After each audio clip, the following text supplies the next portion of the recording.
समय पर।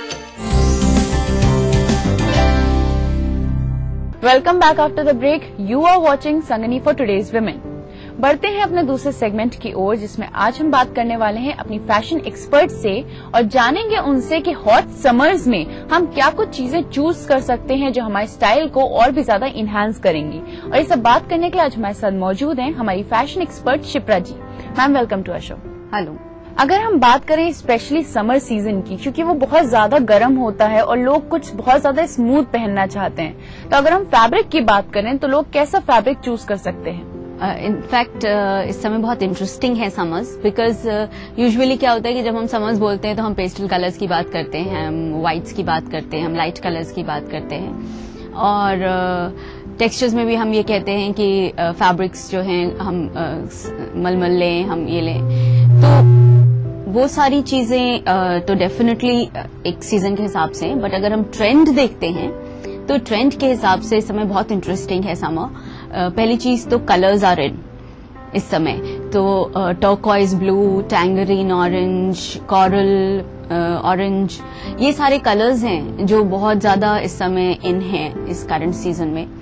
And then जो एक ब्लैक एंड व्हाइट का जो एक एक्रोमैटिक मेज है, वो बहुत बड़ा इंटरेस्टिंग फैक्टर है। और टेक्सचर्स में इस समय 3 डायमेंशनल कंस्ट्रक्शन सरफेस ऑर्नामेंटेशन पे बहुत बहुत फोकस है। एंड फैब्रिक्स के टर्म्स में हम टेक्सचर्स की बात करें तो डेफिनेटली जो है प्योर कॉटन का कोई रिप्लेसमेंट नहीं है। Georgette and chiffon are long time favourite.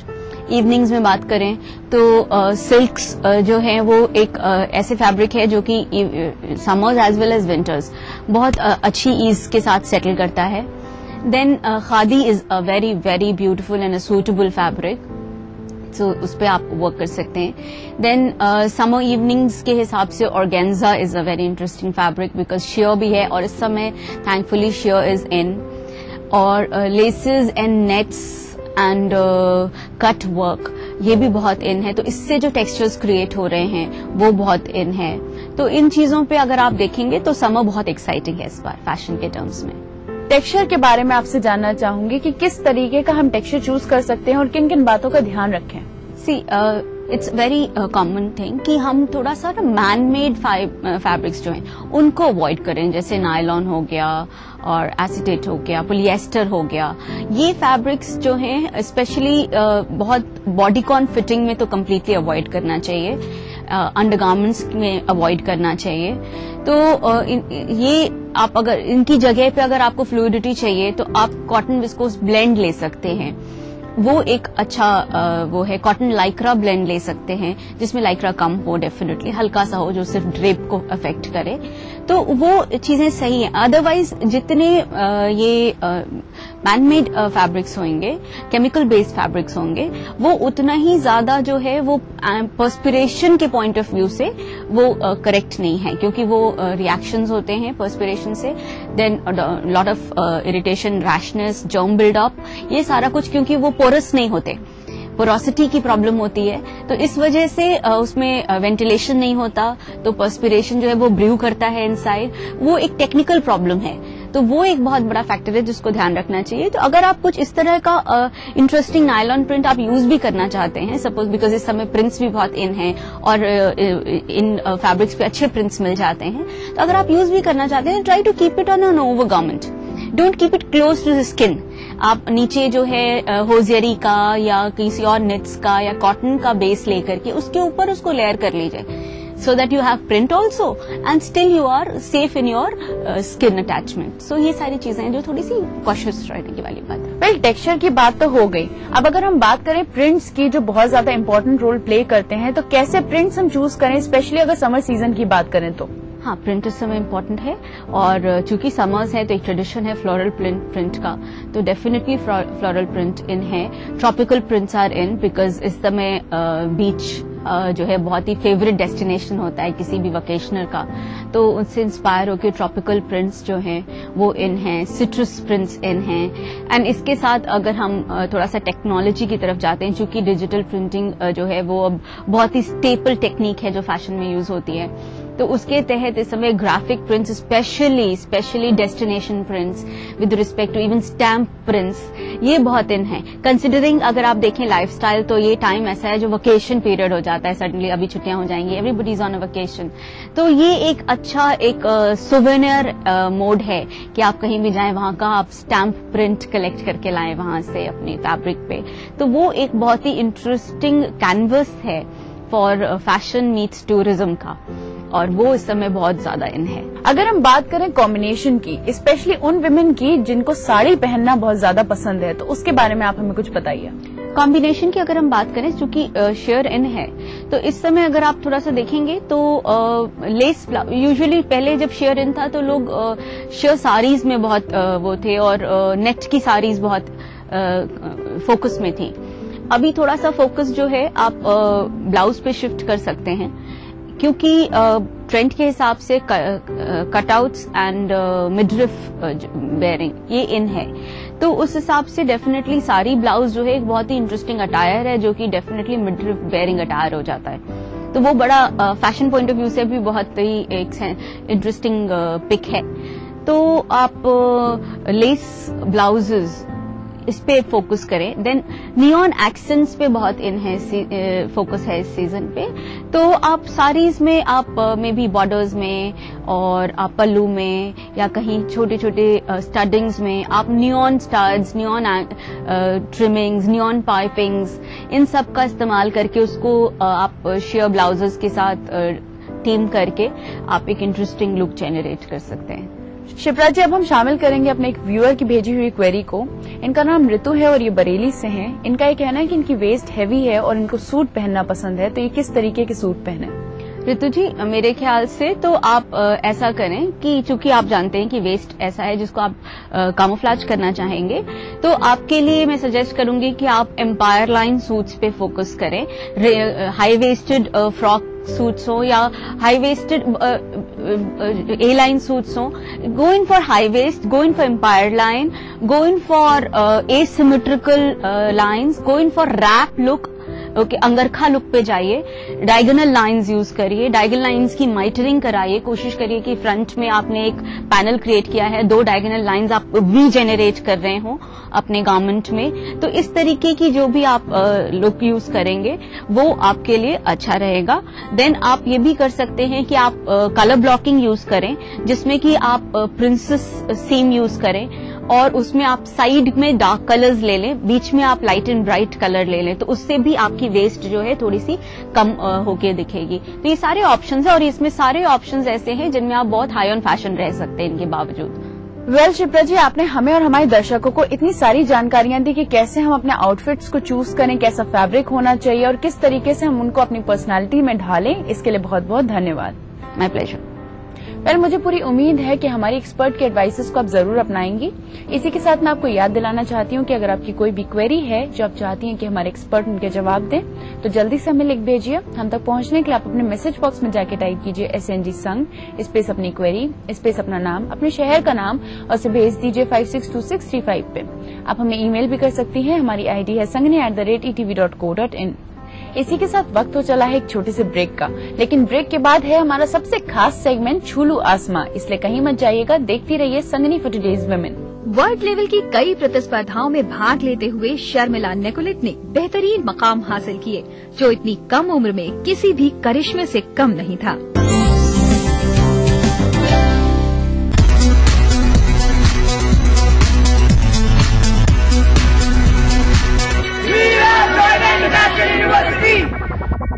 Coffee?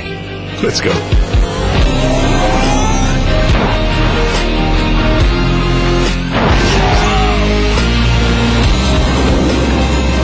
With double wishbone suspension, all new Tata Sumo Gold, the unstoppable. Too close to call. Let's go again.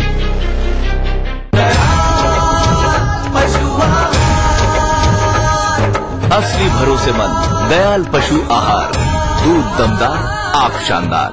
Bharat के हर कोने का इसमें स्वाद डाला, हर किचन हर गृहिणी पे इसने जादू डाला।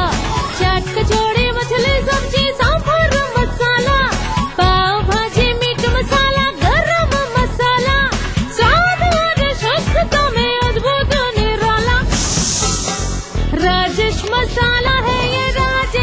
मसाला, राजेश मसाला।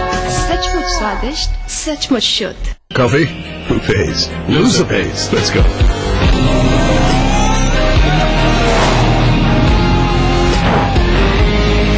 With powerful CR4 engine and fast AC cooling, all new Tata Sumo Gold, the unstoppable. So close to call. Let's go again.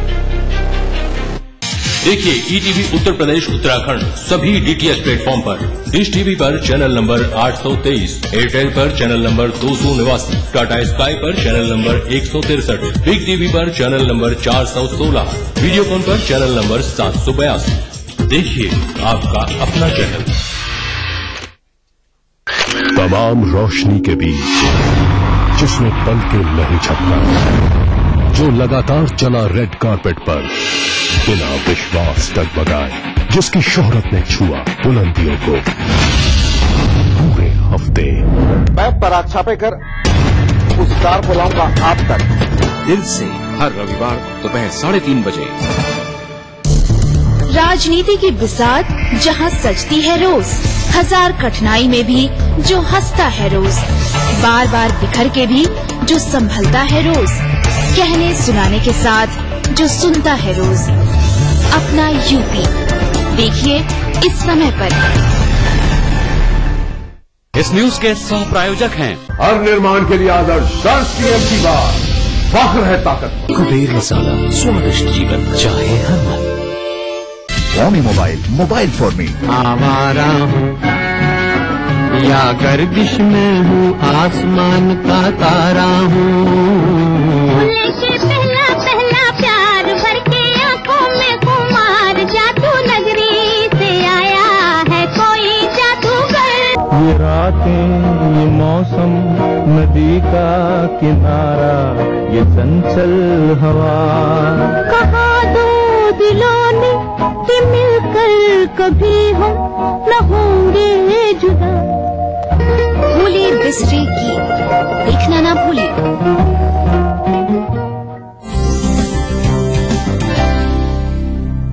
Welcome back after the break. आप देख रही हैं संगनी फॉर टुडेज वुमेन।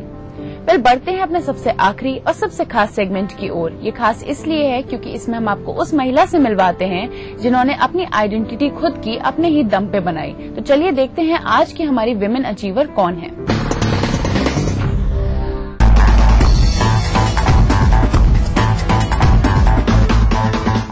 कुछ कर गुजरने की चाहत किसी भी इंसान को उसके मकसद तक पहुंचा सकती है, चाहे सफर कितना भी मुश्किल हो। वुमेन अचीवर के इस सेगमेंट में आज आप जिस यंगेस्ट स्पोर्ट्स वुमन से रूबरू होने जा रहे हैं, उनकी अलग सोच और जुनून आज उन्हें सबसे हटकर बनाता है। We are talking about women Indian golfer Sharmila Nicollet. इस रंग बिरंगी दुनिया में भांति भांति के लोग रहते हैं और उन्हीं में से कुछ खास इसलिए बन जाते हैं क्योंकि उनकी सोच उन्हें खास बनाती है, उनका पैशन उन्हें नाम और शोहरत दिलाता है। ये लाइन्स हमारी आज की अचीवर शर्मिला निकोलेट के ऊपर भी फिट बैठती हैं।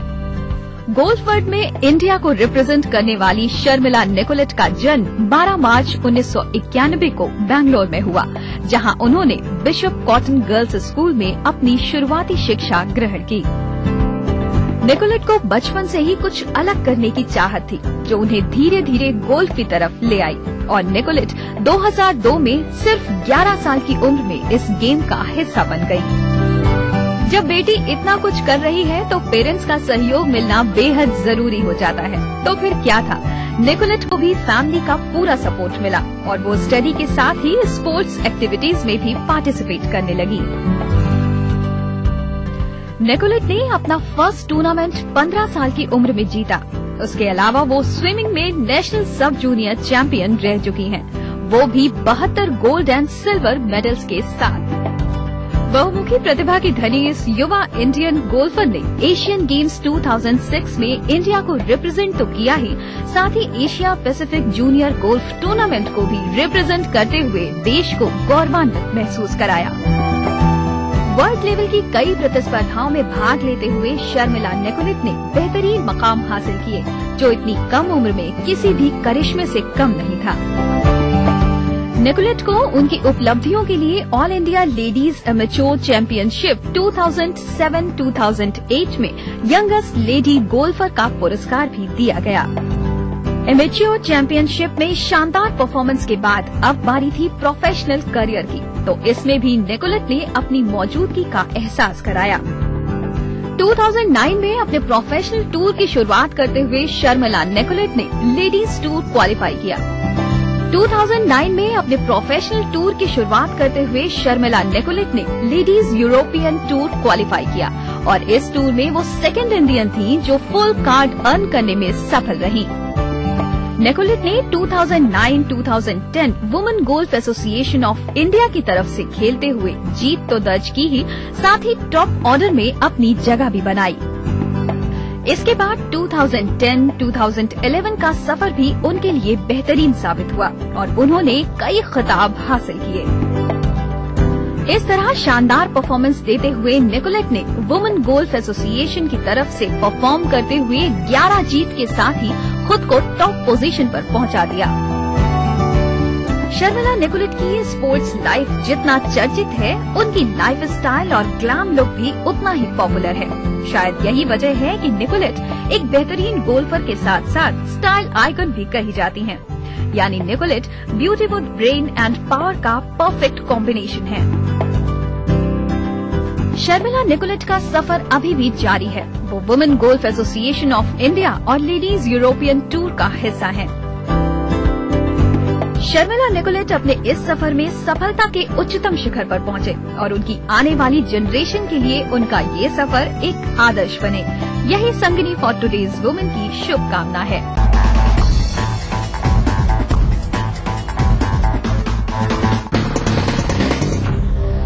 वेल, ये तो थे हमारे छूलो आसमां की विमेन अचीवर। अगर आपको भी बनना है हमारी विमेन अचीवर तो अपनी जल्दी से डिटेल्स हमको मैसेज करिए। हम तक पहुंचने के लिए आप अपने मैसेज बॉक्स में जाके टाइप कीजिए SNG संग स्पेस अपनी डिटेल्स स्पेस अपना नाम, अपने शहर का नाम और इसे भेज दीजिए 562635 पे। आप हमें ईमेल भी कर सकती हैं। हमारी आईडी है sangani@etv.co.in। इसी के साथ वक्त तो चला है हमारे शो को यहीं पे समाप्त करने का, लेकिन हमारी मुलाकात आपसे फिर से होगी हमारे अगले एपिसोड में, जहां पे हम आपके लिए लेकर आएंगे ढेर सारी इंटरेस्टिंग जानकारियां। तब तक के लिए संगिनी की पूरी टीम को दीजिए इजाजत। नमस्कार।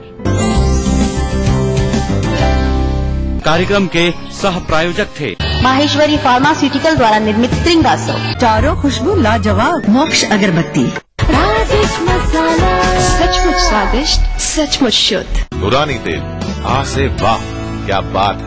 Godrej Expert, which grim hair color? मां लाशऊरी तौर पे शेरों में आ गई, जन्नत में दिल गजल का।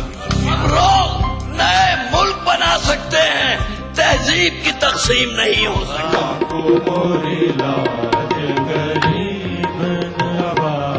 कृपा करो महाराज मुइन। महफिल शनिवार रात 11 बजे DTV के सभी हिंदी चैनल्स पर।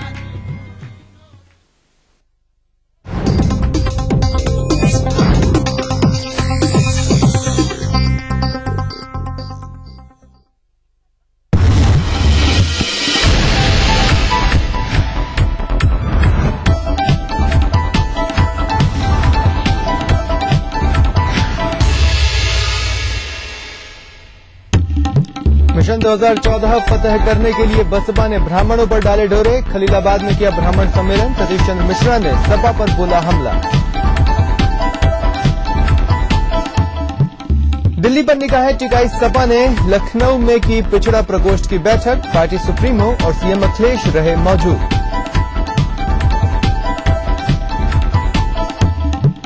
गाजियाबाद में ट्रक हादसे में मौत के बाद भीड़ का तांडव। ट्रक में लगाई आग। आधा दर्जन गाड़ियों में जमकर की तोड़फोड़।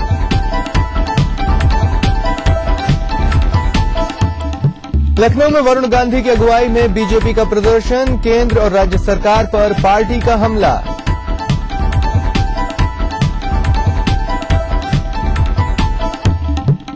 और गाजियाबाद में सामने आया युवती के साथ गैंग रेप का मामला। बदमाशों ने चलती कार से फेंका।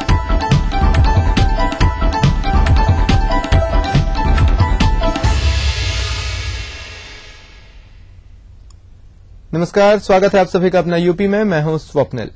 लोकसभा के आम चुनावों में अभी लगभग 1 साल का वक्त बाकी है, लेकिन राजनीतिक पार्टियां अपनी रणनीति बनाने में अभी से जुट गई हैं। खलीलाबाद में आज बसपा ने ब्राह्मण सम्मेलन किया। सम्मेलन में जुटे लोगों को संबोधित करते हुए बसपा महासचिव सतीश चंद्र मिश्रा ने सपा पर जमकर हमला बोला। उनकी माने तो सपा ने इटावा में ब्राह्मणों को अपमानित किया। तरीके से पूरे प्रदेश में आज समाजवादी पार्टी उनके ऊपर अत्याचार कर रही है, दलितों के ऊपर अत्याचार कर रही है, तो ये उसी को देखते हुए ब्राह्मण सम्मेलन जो हो रहे हैं, ब्राह्मणों के बीच में हम लोग जा रहे हैं, ब्राह्मणों की जागरूकता बढ़ रही है। उन्होंने इसलिए कहा है कि आप आइए बीच में, उनके सामने अपनी बात रखेंगे और ब्राह्मण अब की बार उठ करके खड़ा होगा बीएसपी के साथ में। इस तरह की जो सरकार की चल रही है ज्यादतियां, उनको बंद नहीं तो उनको हड़ फेंकने का काम करेगी। जो समाजवादी पार्टी के प्रवक्ता हैं उनसे पूछिए, पहले अपने मुख्यमंत्री के जो गृह जनपद है इटावा, वहां पर उन्होंने ब्राह्मणों के साथ क्या किया है। उन्होंने उनको वहां नग्न करके, काला मुंह करके और जूते की माला पहना करके पूरे गांव में घुमाने का काम किया। अपने सम्मेलन में सतीश चंद्र मिश्रा ने ब्राह्मण समाज के लोगों को संबोधित करते हुए ये भी कहा कि आपके साहस से हमें बल मिलता है। उन्होंने कहा कि ब्राह्मणों ने हमेशा समाज को जोड़ने का काम किया है। उन्होंने ये आरोप लगाया कि इस सम्मेलन में आने से लोगों को बस्ती, फैजाबाद, बाराबंकी में रोका गया। शासन ने लोगों को रोकने का काम किया। यहां से 3-3, 4-4 किलोमीटर पहले गाड़ियां रोकी और लोगों को पैदल आने पर मजबूर किया। हमारा आपके बीच में आने में मतलब इसलिए हुआ क्योंकि आपने यहां आने के रास्ते पर जो स्थान पे जगह जगह वहां पर जिस तरीके से हमारे ब्राह्मण भाई उनके अंदर उत्साह था कि घर से निकलने के बाद लखनऊ से ही बाराबंकी में रोका, फैजाबाद में रोका, बस्ती में रोका और अन्य कम से कम 5-6 जगह पर रोक करके उन्होंने स्वागत करने का काम किया। विलंब जरूर हुआ उसकी वजह से, लेकिन एक खुशी इस बात की हुई कि ब्राह्मण समाज की आज जो ललक हमने देखी, जो उत्साह उनके अंदर देखा, उससे हमारा सीना काफी चौड़ा है। उधर बीजेपी ने आज केंद्र सरकार के भ्रष्टाचार के खिलाफ लखनऊ में धरना दिया। धरने में सैकड़ों की संख्या में भाजपाइयों ने हिस्सा लिया। धरने में बीजेपी सांसद लालजी टंडन, प्रदेश अध्यक्ष एल.के. वाजपेयी, पूर्व प्रदेश अध्यक्ष एसपी शाही समेत कई नेता मौजूद रहे, लेकिन कार्यकर्ताओं के आकर्षण का केंद्र वरुण गांधी रहे। वरुण ने केंद्र सरकार को निशाने पर लेते हुए कहा कि ये सरकार भ्रष्टाचार की पराकाष्ठा पर है। उन्होंने आगे कहा कि जिस सरकार में पीएम से लेकर मंत्री तक आरोपों के घेरे में हो, उसका जवाब कौन देगा। उन्होंने कहा कि ये ऐसी सरकार है जो सरबजीत को नहीं बचा पाई। उन्होंने कहा कि गोरखपुर घटना के आतंकवादियों को छोड़े जाने की घटना से बढ़कर कोई शर्म की बात हो ही नहीं सकती। मायावती जी बनेंगी तो वो लाखों के ऊपर झूठे मुकदमे आ जाएंगे। फिर सत्ता परिवर्तन में समाजवादी आएगी, उन लाखों के मुकदमे वापस लिए जाएंगे और नए लाखों के ऊपर लगाए जाएंगे। ये कब तक चलेगा? गोरखपुर बॉम्ब ब्लास्ट के अक्यूज के केस वापस लिए गए, क्या इससे ज्यादा शर्मनाक कोई बात हो सकती है? ये 1,76,000 करोड़ और पहले कितने लाख करोड़ के स्कैम हुए। कॉमनवेल्थ गेम्स का स्कैम हुआ, आज वही सुरेश तलमडी हंसी खुशी पार्लियामेंट में बैठ रहा है। ए राजा का स्कैम हुआ, वो भी हंसी खुशी बैठ रहा है। मधु कोड़ा का स्कैम हुआ, वो भी हंसी खुशी बैठ रहा है, अब उसको भी बेल मिल गई है। भाइयों, क्या हो रहा है? कहां जाएगा हमारा देश? किस तरफ हम आगे बढ़ रहे हैं? मजाक बना दिया है इन लोगों ने इस देश का। सरबजीत सिंह के सम्मान को नहीं बचा पाए। सूबे में एक तरफ जहां बीएसपी अपने ब्राह्मण वोट को साधने की मुहिम चला रही है, वहीं बीजेपी में वरुण गांधी की सक्रियता चर्चा का विषय है। ऐसे सियासी माहौल में सपा भी अपने मिशन दिल्ली को साधने की हरसंभव कोशिशों में जुटी है। आज इसी सिलसिले में सपा ने लखनऊ में पिछड़ा वर्ग प्रकोष्ठ की महत्वपूर्ण बैठक पार्टी मुख्यालय में की। बैठक में सपा सुप्रीमो मुलायम सिंह और सीएम अखिलेश भी मौजूद रहे।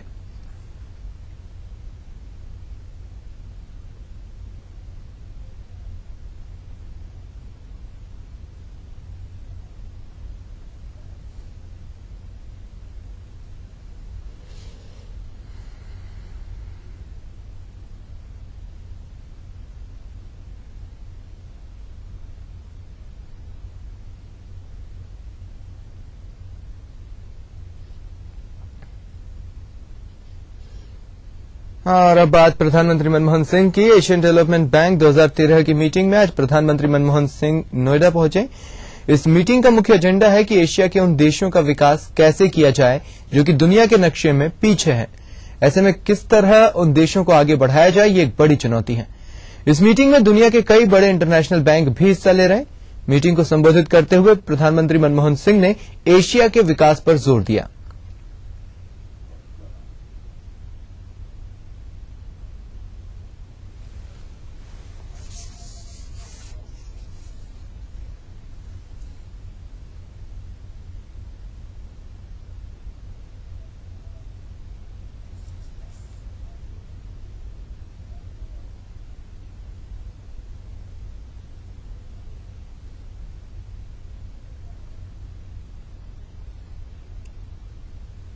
has set itself a target of over 8% annual growth in our 12th five-year plan, which runs from 2012 to 2017. This is the rate of growth that the country achieved over the past decade. We are initiating measures to spur investment and to make India more attractive to investors both at home and abroad. We have taken steps to fast-track major infrastructure projects. और आपको बता दें कि इस meeting से पहले आज जमकर वहां हंगामा हुआ। आम आदमी पार्टी चीन और पाकिस्तान का विरोध कर रही थी। आज एडीबी की मीटिंग में प्रधानमंत्री भी शरीक हुए। इसी को देखते हुए आम आदमी पार्टी के कार्यकर्ता गेट नंबर 2 पर पहुंच गए और अंदर जाने की कोशिश की, लेकिन सीआईएसएफ और पुलिस के जवानों ने सभी को पकड़ लिया। इस प्रदर्शन में महिलाएं भी शामिल थीं। कार्यकर्ताओं की मांग है कि चीन और पाकिस्तान को इस मीटिंग से हटाया जाए, साथ ही इन दोनों देशों से सभी रिश्ते खत्म किए जाए, जिसके लिए वो आज प्रधानमंत्री से मिलना चाहते थे। आपको बता दें कि चीनी घुसपैठ और पाकिस्तान में सरबजीत की मौत की वजह से देश भर में प्रदर्शन हो रहे हैं।